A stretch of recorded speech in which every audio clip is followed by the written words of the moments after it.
This video is sponsored by True Gold Republic, the precious metals experts. Talk to one of their experts today about diversifying your portfolio to help assure your future financial security. Find their contact information in the description below and pinned in our first comment. James Kaufman, World News Report today, June 9th, 2024. God bless you and yours no matter where you are in the world. Please subscribe, give us a thumbs up, ring that bell for critical future updates. Ladies and gentlemen, we've had a 6.2 magnitude earthquake on the Pacific Antarctic Ridge boundary. This occurred on that plate boundary, the Pacific and the Antarctic plate boundary, and it's really been accompanied by several aftershocks as well, as you can see. With that said, they have it at a 10.0 kilometer depth, which is the default depth. They have very little information to offer about it because of its location. Let's see if we can find anything else more about it.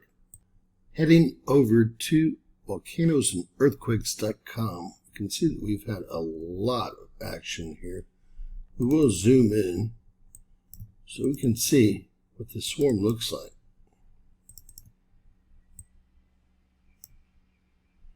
We do see some mounds on the floor that could perhaps be volcanoes, and this is a very weird line here as well.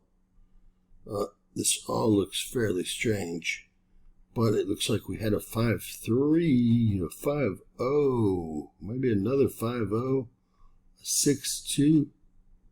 Very hard to tell. Zoom in just a bit more, and let's see if we can grab the big one. All right, a 6-2, and main source is the USGS. Looks like the Europeans came in at a 6-2 as well, and the French came in at a 5-2.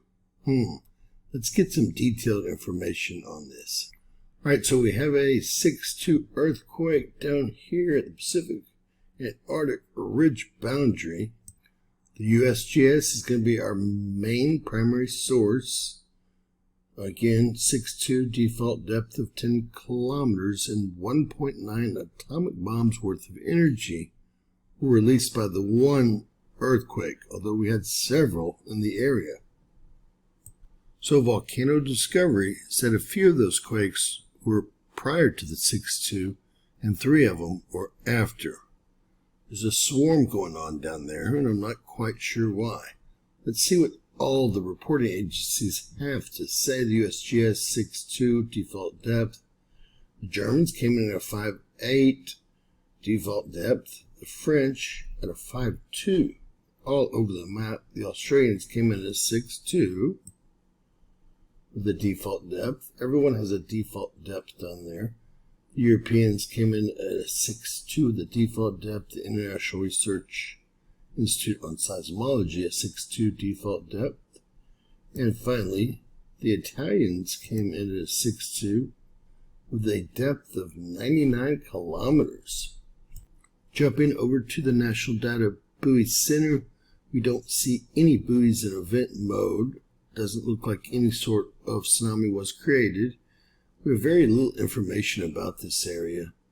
This area really has very few geophones in the area, and that's why everyone has a default depth, and we really don't even have any tsunami buoys that are very close to those quakes.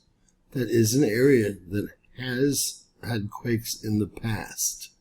So in summary, a 6.2 right on the Pacific Antarctic Ridge or plate boundary. Most everyone had a default depth of 10 kilometers, although the Italians came in with 99 kilometers, and it released about 1.9 atomic bombs worth of energy. With that said, God bless you and yours. Please share. Please subscribe if you haven't, and always remember, anything's possible. Bizarro world.